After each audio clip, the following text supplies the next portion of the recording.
Today we are going to discuss study of malaria. Yeah, what is the cause of malaria? Malaria तकरीबन 2000 साल पुरानी बीमारी है. It is most common disease in many countries of the world, including Pakistan. Now, the word malaria is combination of two Italian words, mala mean bed and area mean air. पहले जमाने में ये concept था कि malaria is cause due to bad air.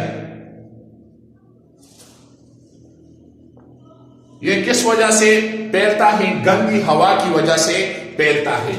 Observation क्या थी? A malarial patient experiences attack of chill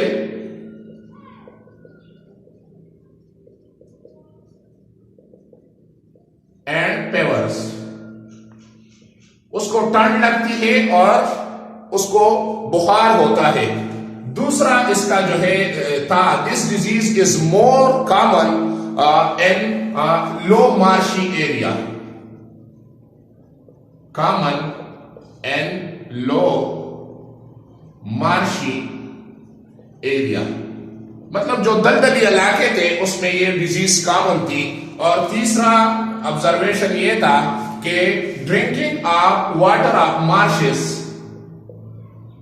drinking of water of marches does not cause malaria. लेकिन ये ऑब्जर्वेशन काफी नहीं थी. लिवरान एक साइंटिस्ट था, एक फ्रेंच आर्मी फिजिशियन जिसका नाम था लिवरान, जिसने 1878 में ब्लड ऑफ मलेरियल पेशेंट को एग्जामिन किया. उस ब्लड ऑफ मलेरियल पेशेंट में उसने माइक्रो ऑर्गेनिज्म देखे, छोटे छोटे माइक्रो ऑर्गेनिज्म जरासीम देखे, और ही कॉल्ड इट नेम. उसको जो है उस माइक्रो ऑर्गेनिज्म को क्या नाम दिया? उसको प्लाज्मोडियम का नाम दिया. जो micro organism in blood of malarial patient पाए गए उसको प्लाज्मोडियम का नाम दिया गया. नाउ हाइपोथेसिस मलेरिया के बारे में क्या था? हाइपोथेसिस ये था कि Plasmodium is the cause of malaria. Plasmodium is the cause of malaria.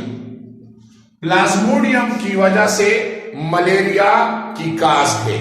इसके बारे में डिडक्शन क्या डेवलप हुई?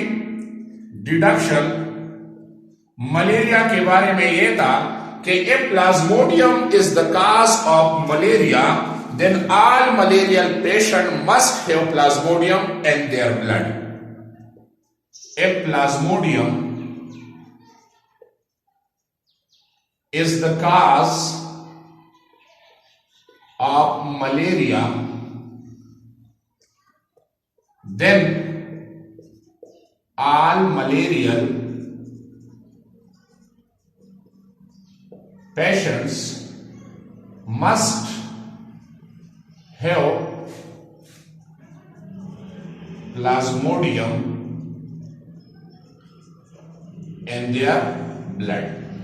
अगर मलेरिया फैलने की वजह जो है प्लाज्मोडियम है, तो सारे जितने भी मलेरियल पेशेंट है उसके ब्लड में प्लाज्मोडियम होना चाहिए. नाउ इसके बारे में अभी डिडक्शन और इस हाइपोथेसिस को साबित करने के लिए एक्सपेरिमेंट कंडक्टेड, मुख्तलिफ एक्सपेरिमेंट्स किए गए. Experiment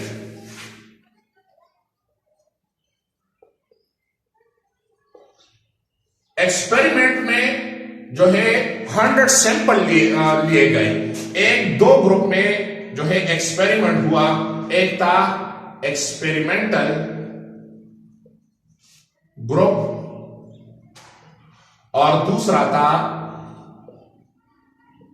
control group.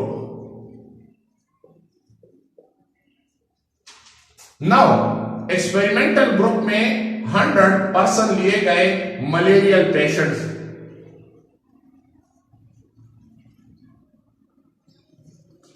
और इसमें 100 हेल्थी पर्सन लिए गए.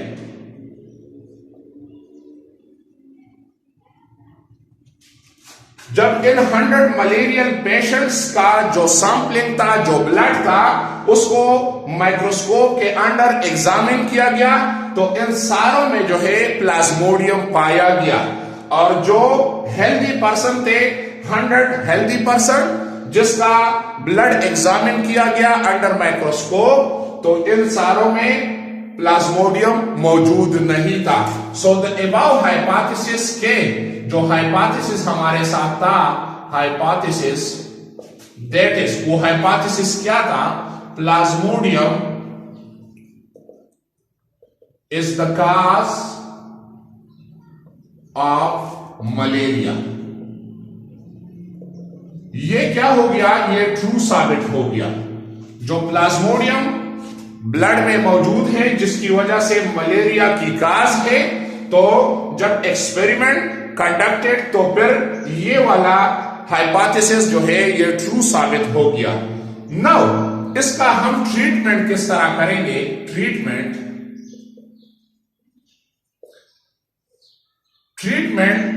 इसका था एक बहुत बड़ा मसला. 70th सेंचुरी में जो न्यू वर्ल्ड डिस्कवर्ड हुई, जिसका नाम था अमेरिका. अमेरिका और यूरोप के लोगों का कम्युनिकेशन बन गया. तो उस वक्त बहुत सारे प्लांट्स, टेक्नोलॉजी के साथ साथ बहुत सारे प्लांट्स यूरोप में भी मुंतकिल हुए. और उसमें क्वीना एक प्लांट था, जिसका the bark of quina plant वो इफेक्टिव था मलेरिया के खिलाफ. या cinchona, the bark of cinchona, bark of quina या सिंकोना प्लांट, जो इसका जाल था वो इस्तेमाल होता था मलेरिया के खिलाफ. फिर जो है लोग ठीक हो जाते थे. लेटर ऑन उस नए रिसर्च के मुताबिक nowadays जो टेबलेट्स इस्तेमाल होते हैं against malaria, that is quinine, resochin, Fansidar and basoquin. That is quinine, resochin, Fansidar, basoquin, ये जितने भी है, तो that is effective against malaria. तो इन सारों का ताल्लुक सिंकोना प्लांट से है, जो बार्क ऑफ सिंकोना प्लांट, जिसमें केमिकल इस्तेमाल होता था. और नवेडेज जो ट्रीटमेंट ऑफ मलेरिया में इस्तेमाल होता है, that is resochin, quinine, Fansidar and besoquine. So that is effective against malaria. So that is about study of malaria.